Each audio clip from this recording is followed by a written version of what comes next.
Senador, muito obrigado, meus parabéns. São mais de 40 anos de vida pública. O senhor fez aí uma belíssima eleição agora para vereador em São Paulo. O senhor que já foi deputado estadual, já foi vereador, foi presidente da Câmara dos Vereadores de São Paulo, deputado federal, 24 anos senador, tem uma vida pública irrepreensível. E na derrocada do seu partido, justamente, o senhor aparece com uma votação incrível, mostrando que uma vida dedicada tão bem como o senhor fez a vida pública, teve a sua compensação. Meus parabéns. Senador, o senhor vem de uma família abastada, uma família tradicional de São Paulo, e, no entanto, participou profundamente da vida social do país. Quando é que nasceu a sua consciência política?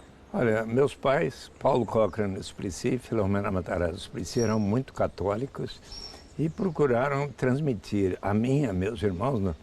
Eu sou o oitavo de 11, que morávamos numa casa ótima, tinha piscina, tinha tantas coisas boas, andava de bicicleta pelo jardim. Mas eu aprendi com meus pais, olha, vocês têm que ser sempre muito unidos, fraternos, solidários, e estes valores também devem valer para além dos muros de nossa casa. Meu pai era uma pessoa que dedicou mais de 30 anos da vida dele como presidente da Fundação Casa do Pequeno Trabalhador. Eram guardadores de automóveis ou engraxados durante parte do dia, a outra parte do dia estudavam. Quando eu ia lá, ainda hoje existe a Fundação Jovem Aprendiz, ia lá, observava que aqueles meninos abraçavam meu pai como se fosse um segundo pai. Meu pai era muito procurado por pessoas que a todo dia vinham lá e pediam alguma ajuda, e ele me dizia, filho, veja bem, o mais importante do que até fornecer alguma ajuda financeira às pessoas é você ouvi-los, ouvir a sua história. Mas aí o senhor vai aos Estados Unidos, se forma, faz doutorado em economia, né?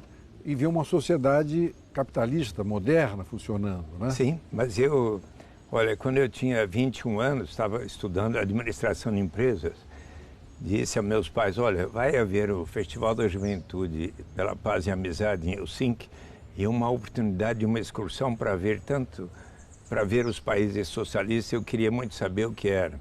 Na Alemanha, eu visitei a Alemanha Oriental, Ocidental, vi o Muro de Berlim, e a conclusão de toda aquela viagem foi para mim, olha, é possível sim se transformar a sociedade de forma a ser muito mais igualitária, muito mais justa, mas é importante que seja através de meios democráticos, com liberdade. Pois é, e aí o senhor, há 40 anos atrás, mais ou menos, não, 40 não, mas quantos anos atrás 78. foi fundado o PT? O PT foi fundado em 79. 10 de fevereiro de 80. 80. Em 78 fui eleito deputado estadual MDB. Pois é. No segundo semestre, Ernesto Geisel acabou MDB e Arena.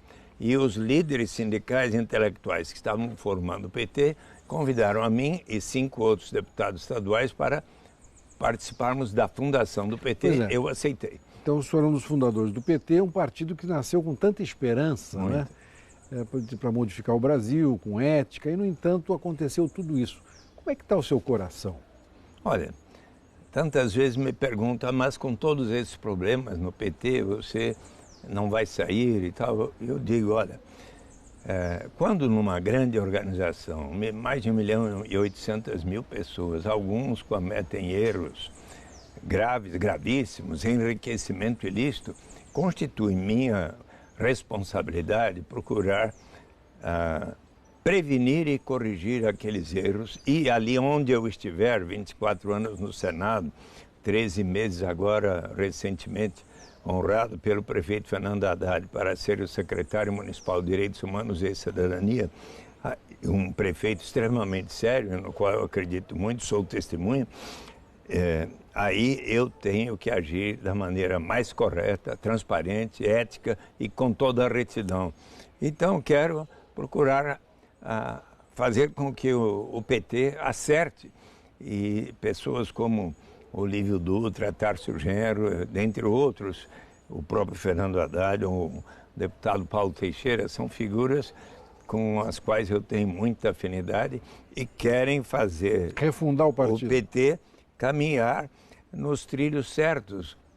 Pois é, senador, aliás, eu acompanhei a sua vida e o senhor sempre lutou dentro do PT para que essas práticas não fossem feitas. O senhor nunca foi ouvido, né? O senhor tinha toda a razão.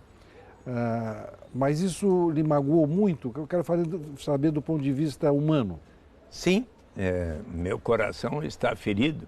A hora que eu vejo pessoas do PT, amigos próximos e tudo que estão sendo indiciados, é claro, o que eu fico torcendo é que eles tenham total direito de defesa e o próprio presidente Lula, ele tem dito que eu vou mostrar perante a justiça que não cometi qualquer ilicitude. Então, é importantíssimo que se dê a ele e a cada pessoa, seja Antônio Palocci e todos os demais que foram lá detidos, que tenham total direito de defesa. De qualquer maneira, o senhor é solidário com os seus companheiros. Agora, senador, o senhor acompanhou de perto o governo Dilma. O senhor, durante 3 anos, tentou ser recebido por ela. Só foi no final do governo, em 1º de junho, no Palácio Alvorada, quando ela já estava afastada, mas me recebeu quase foi uma humilhação para o senhor. Gentilmente. Quase uma humilhação para o senhor, mas o senhor nunca desistiu, né? Como é que o senhor está vendo o Brasil hoje? Acho que o Brasil precisa... Eu gostaria muito que... Sabe que eu escrevi ao presidente Michel Temer, há 3 semanas atrás, uma carta, também assinada por centenas de estudantes e professores, sugerindo a ele que aproveitasse o 2 de outubro, quando todos fomos às urnas, para realizar um referendo se o povo gostaria ou não de que ele governasse até final de 2018. Se a maioria dissesse não, que ele então convocasse em dezembro próximo eleições livres e diretas em 2 turnos e assim o presidente legitimamente eleito... O senhor não acha uma ingenuidade propor isso ao presidente? Sim, mas eu fiz e quando na Avenida Paulista, perante milhares de pessoas, propus que todos fizéssemos e também lá no Largo da Batata, todos aplaudiram muito. Então, tem gente que quer isso, muita gente quer, claro. Será ótimo termos, olha, você participou comigo e com milhões de brasileiros da campanha por direta já, para termos um presidente eleito diretamente pelo povo. É isso que eu tenho a certeza que o próprio Michel Temer gostaria muito, de ser um presidente eleito diretamente e não passar a cada momento, vai no Maracanã, recebe vaias, vai outra vez no Maracanã, outra vez vaias, e em diversos espetáculos culturais, teatrais, o pessoal fica falando fora Temer, tem uma razão, porque todos queremos um presidente eleito diretamente. Senador, agora o senhor vai ser vereador em São Paulo, né? Que é uma tarefa importante, uma cidade a mais importante do Brasil. Quais são os seus principais objetivos? Eu continuarei a lutar pela renda básica. Foi formado um grupo intersecretarial há um mês atrás, eu faço parte do grupo que está estudando as etapas para que São Paulo, junto com o governo estadual e da União, venha um dia a instituir a renda básica incondicional. Mas estarei lutando para que o direito à cidadania seja válido para todas as pessoas, a começar pelos mais de 16 mil moradores em situação de rua que estão em São Paulo. Me preocupa, eu até recebi o telefonema do prefeito eleito João Dória, que me cumprimentou pela ótima votação. Mais de 300 mil votos? Mais de 300 mil votos. E falei, olha, eu gostaria sim de conversar sobre diversos pontos, dentre os quais não de respeitar o que foi decidido pelo prefeito Fernando Haddad, os limites de velocidade, por exemplo, na Marginal e nas outras áreas da cidade. Parece que agora ele está... E ele já está convencido de que os estudos denotam que não apenas em São Paulo, nas principais metrópoles do mundo, a diminuição dos limites de velocidade máxima contribuíram muito para reduzir as mortes e as pessoas feridas. Cerca de 300 por ano em São Paulo e cerca de 4.000 pessoas que deixaram de ir aos hospitais por terem sido feridas em acidentes. Inclusive muitos motoqueiros, motociclistas, né? Eu fui ao Parque Ibirapuera conversar com os vendedores autônomos que em 2000 formaram uma cooperativa exemplar. O senhor está preocupado com a privatização do parque? Porque imagine se for acabar com a cooperativa que é tão bem sucedida, 115 mulheres e homens que, chegados a São Paulo com dificuldade de encontrar emprego, passaram a vender produtos ali no Parque Ibirapuera. As pessoas que lá trabalham, passaram a ter uma vida com muito maior dignidade e os seus filhos adolescentes estão se formando em enfermagem. O senhor está preocupado com a questão macro, mas também com a questão micro. Com cada uma. A presidenta da cooperativa me ligou, puxa, será que o Dória vai querer terminar com a nossa cooperativa? Eu vou convidar o João Dória para visitar a cooperativa, conversar com todas elas e eles e ver que se trata de um exemplo de forma de economia solidária para o Brasil. Claro. Ou seja, senador, o senhor acredita na solidariedade, né? Sim. A sua luta sempre foi essa. Exato. Agora, o Brasil está faltando muita solidariedade. O Brasil está faltando muita solidariedade. Né? Será ótimo se as pessoas vierem a se entender melhor. E o clima que aconteceu este ano de tanta discórdia, às vezes até de xingamentos, ainda há pessoas... Felizmente, por exemplo, hoje de manhã, andando no Parque Ibirapuera, a maior parte das pessoas me tratam com o maior carinho, respeito, vêm me cumprimentar. Daí passa um ciclista, você não vai lá visitar os seus amigos em Curitiba? Mas passou correndo, não quis. Claro. Agressivo, então, né? Agressivo. Tem alguns que são assim, e eu acho que são pessoas que poderiam dialogar com muito maior respeito por mim e com todos os brasileiros e brasileiras. Mas não há dúvida também, né, senador, que o PT contribuiu um pouco para isso, porque em um determinado momento se jogava aqui nós e eles, né, de uma forma muito... isso criou um clima no Brasil de muita... Bom, é possível que isto tenha ocorrido e, inclusive, tenhamos responsabilidade. Eu sempre procurei conversar muito, inclusive, com aquelas pessoas que estavam na oposição.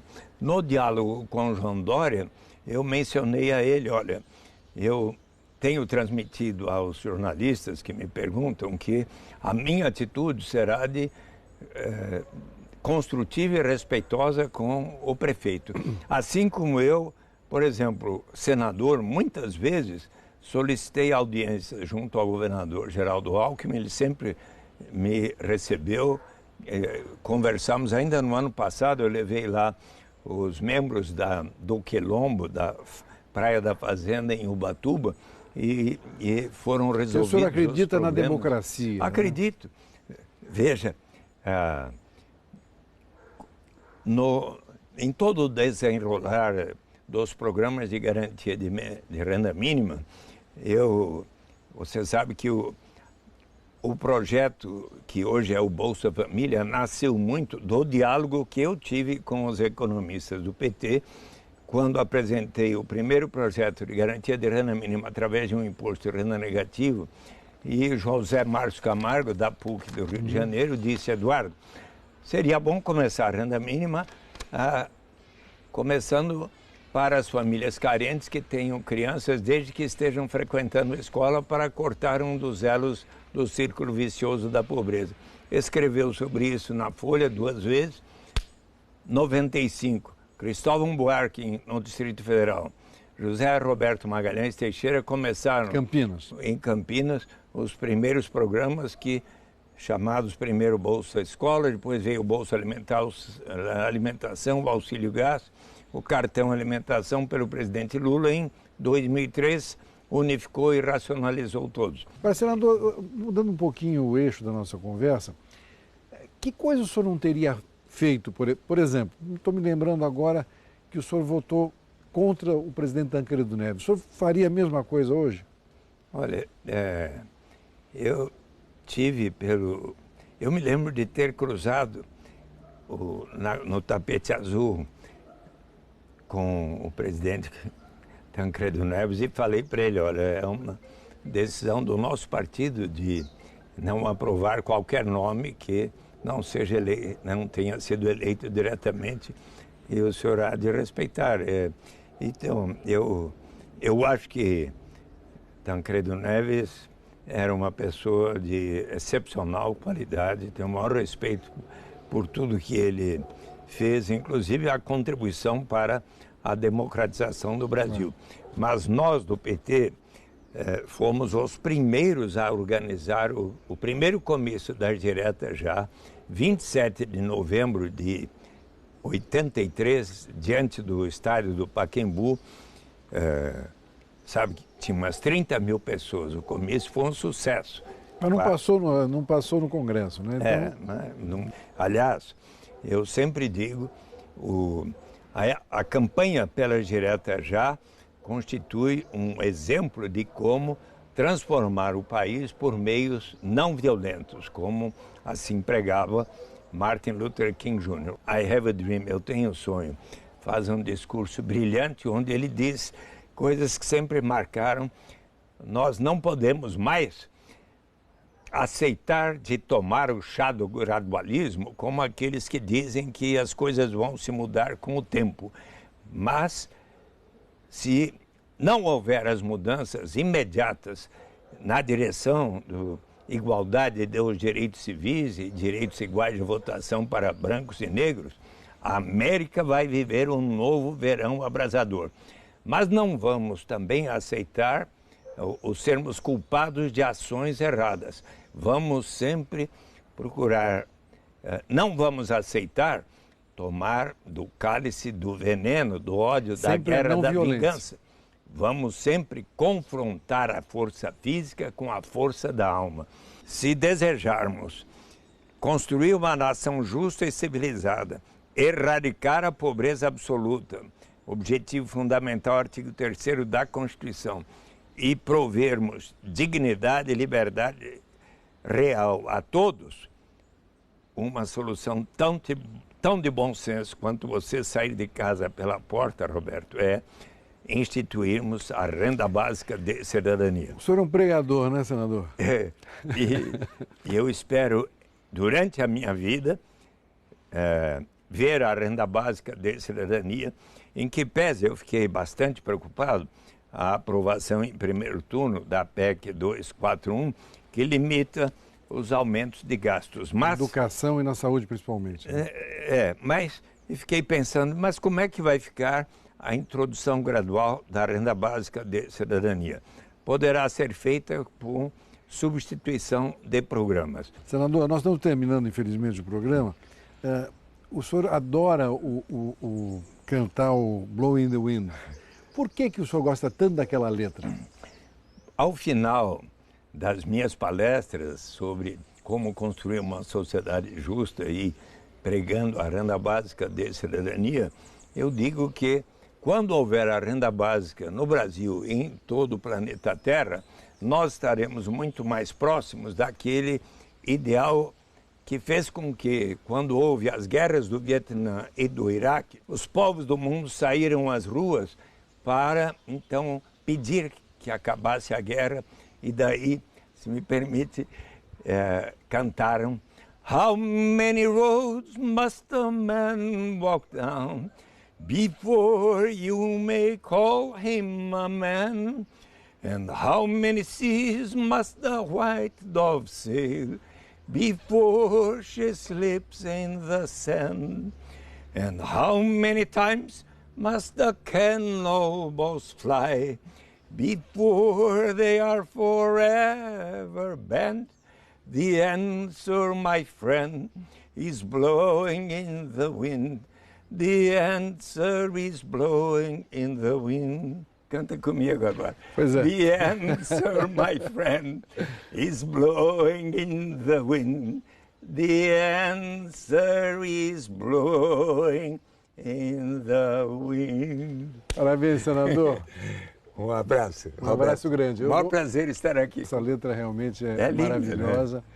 E ele é um... E faz todo sentido. É a busca Claro. da justiça para se alcançar a paz.